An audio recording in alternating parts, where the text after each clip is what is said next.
बड़े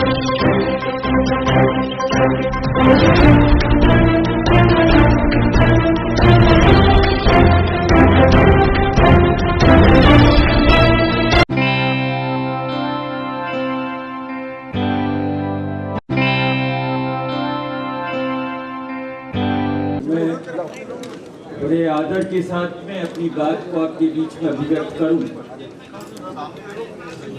इस सनातन राष्ट्र की धरती पर अभिव्यक्ति के दृष्टिकोण से अगर सत्य का समावेश न हो तो वाणी की शुद्धता में कहीं न कहीं प्रश्न चिन्ह लग जाता है। मंत्री महोदय, आपके अपने श्रीमुख से आपने बहुत सी बातें कही, लेकिन क्योंकि मुझे धन्यवाद देने के लिए ही कहा गया है, तो संगठन महामंत्री की मौजूदगी में और अध्यक्ष जी आपकी मौजूदगी में जो आपके श्रीमुख से बात छूट गई, जिसका धन्यवाद मैं आपको दे रहा हूं। जीएम साहब, आप विराजे हुए हैं, आपने शायद याद नहीं दिलाया, आसलपुर जोबनेर की आरओबी आज ही आपने सैंक्शन करी है 148 करोड़ की।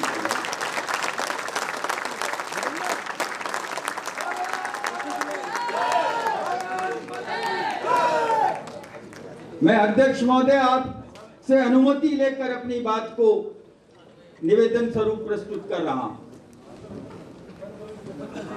मैं भारत के उस सांसद क्षेत्र से आता हूं जो अलवर से चालू होता है आदरणीय और नौखा के सीमा तक जाता है।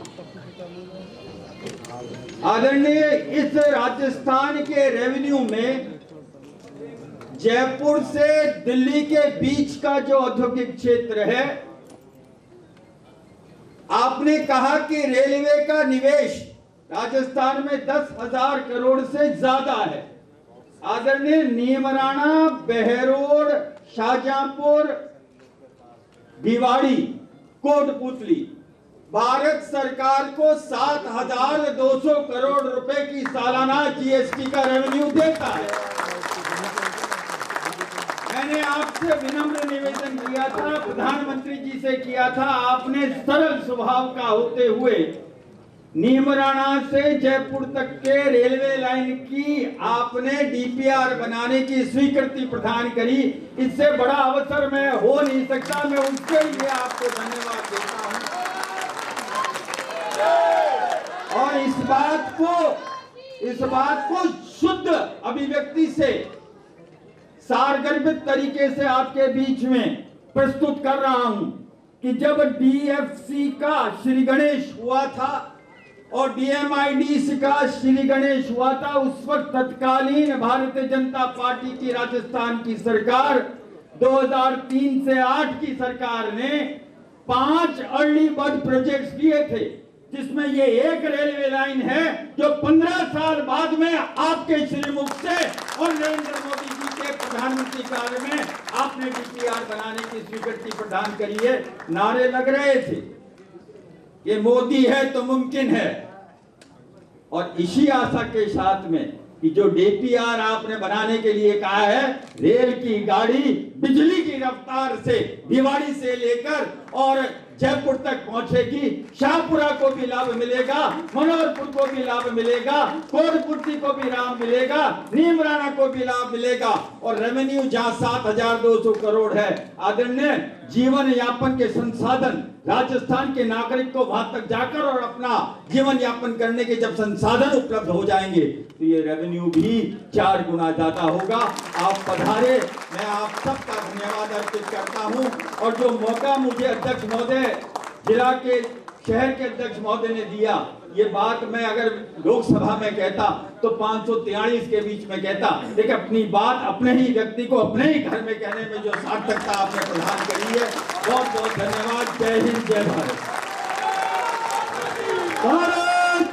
सम्मानित मंच, सशक्त नारी, सशक्त परिवार, सशक्त समाज, सशक्त भारत, यही तो है हम सबका एक सपना। हम जो महिलाएं 50% ऑफ द पॉपुलेशन हैं, वो तभी तो हम योगदान दे पा रहे हैं हमारे प्रधानमंत्री, यशस्वी प्रधानमंत्री मोदी जी के विकसित भारत 2047 के सपने का। जहां नियत साफ हो, नीति स्पष्ट हो, वही नारी शक्ति इतिहास बदल देती है। जब नियत, नीति और नारी शक्ति ये तीनों साथ हों, तो विकास सिर्फ जीडीपी का नहीं, घर घर में देखा जा सकता है। मैं एक ज्वेलर हूं। मैं federation of Indian chambers of commerce and industry की विमेन विंग की एकमात्र महिला राष्ट्रीय अध्यक्ष हूँ राजस्थान से। संस्थापक अध्यक्ष हूँ फिकी फ्लोर जयपुर की, और मैंने 2 और चैप्टर स्थापित किए हैं इंदौर और Pune. Jain international trade organisation की मैं नेशनल वाइस चेयरपर्सन थी। मैं भारत सरकार के उद्यम HLL लाइफ केयर की इंडिपेंडेंट डायरेक्टर हूँ। मैंने महिला सशक्तिकरण में बहुत योगदान दिया है। सम्मानित मंच और मैं ये कहना चाहती हूँ कि हमारे यशस्वी प्रधानमंत्री मोदी जी की जो सारी स्कीम्स हैं, MSME, मुद्रा, बेटी बचाओ बेटी पढ़ाओ से रिलेटेड जितनी भी स्कीम्स हैं, उन सबको मैंने आगे बढ़ाया है और उसमें महिला सशक्तिकरण की, एक महिलाओं की एक बहुत लंबी कतार, एक लीडर्स की खड़ी करी है, grass root level, middle level और सीनियर लेवल पर। अंत में, क्योंकि समय का हमें ध्यान रखना पड़ेगा, हमारे माननीय मिनिस्टर महोदय और सब लोग यहाँ पर हैं, तो अंत में मैं यही कहूंगी कि सत्य 2 प्रकार का होता है, एक अंकों देखा और एक आंखों देखा। जब हम तुलना करते हैं statistically, GDP, export, import, capital, इन सब में तो प्रगति हुई है, किंतु जो परिवेश बदला है, जो पर्यावरण बदला है, जो दृष्टिकोण बदला है, समाज में सुरक्षा की दृष्टि से, विकास की दृष्टि से, मनोबल की दृष्टि से, प्रेरणा की दृष्टि से, विश्वास की दृष्टि से हमारी प्रगति अतुल्य है, अतुल्य, जिसका कि हम तोड़ नहीं कर सकते। वो आंकड़ों से नहीं नापी जा सकती, वो प्रभाव से नापी जा सकती है, और वो भी कौन सा प्रभाव?